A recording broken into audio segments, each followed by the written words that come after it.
when you take the character Ponch, Eric Estrada did a great thing with it when on the show. I wanted to do something different because I'm like, there's no way to repeat that. So I thought, hey, and also the script didn't really lend itself to that, and also it was like 30 some odd years ago. So I said, you know what, I'm gonna do something different.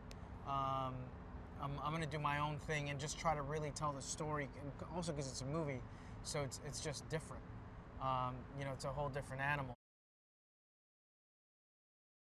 Ponch's quirks, I actually really like him. Well, he's kind of clumsy, you know. he thinks he thinks he's like Tom Cruise in the movies where he can do anything, but he can't really ride a bike that well. But he thinks he can, and he's constantly pushing the limit, and his ego gets in the way, and he's like crashes a couple times, and he's obviously not, he falls or whatever. And then also he's a little bit of a sex addict. He's in love with yoga pants.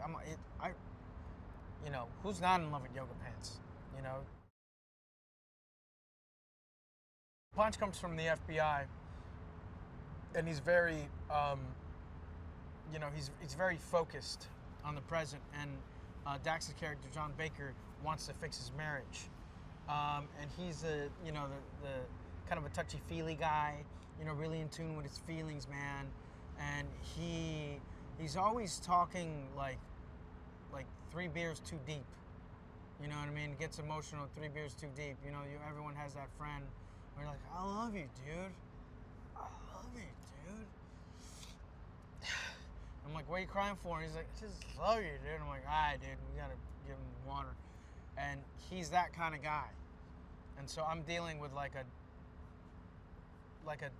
giant kid, like a 6'4" kid that's 3 beers too deep.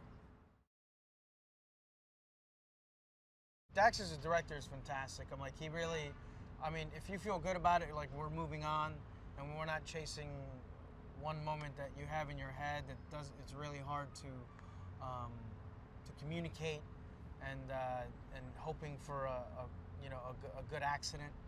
Sometimes just letting you roll and letting you do your thing is what you need, and sometimes you just need to do it again and again and again, and then you feel it out, and then eventually you get it. Other times he just tells me exactly what to do, which is great, because when you need help, when you're doing a movie, sometimes you need a lot of help, and sometimes you need people to back off, and it's great because he's a performer, so he's able to really understand that process. Adam Brody, man, I'm like, wow, dude, that guy's really funny, really talented, really smart, quick. Um, he, man, he was he, he's like really good at improv, and his delivery is really funny. In this movie, they're gonna be able to relate to both characters. One dude who thinks he's a ladies' man, and another dude who's like really heartbroken, and they're both, trying to find out what's right in the world. But they're gonna laugh, and they're gonna, this is meant for like, an audience like my brother. I do that for like all the brothers out there that like, you know, they like to have fun and enjoy themselves in a movie. We wanted to do that, because I remember, asking my brother about one of these indie movies that I did, and that I loved. So, hey Joe, what did you think about it? He's like, too much talking, Mike. Any romance? Any car chases? You know what I mean? I was like, well, you got that here, buddy. And that's coming straight from my brother.